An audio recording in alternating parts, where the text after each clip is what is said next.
Yan, hello po mga kabakal. Kasi mahirap talaga mga kabakal ang yung mga kasama mo sa bahay ay may mga bata.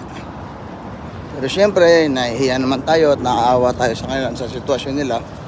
Pero syempre, importante sa atin yung pagpapahinga dahil sa part ng trabaho natin. Di po ba? Siyempre, pumunta naman tayo ng ibang bansa. May kanya-kanya tayong buhay, may kanya-kanya tayong suliranin. Hindi naman pwede po puro awa lang, di ba? At iniintindi din naman natin, may matanong naman tayo ng utang na loob, pero syempre, kailangan din natin intindihin yung sarili natin.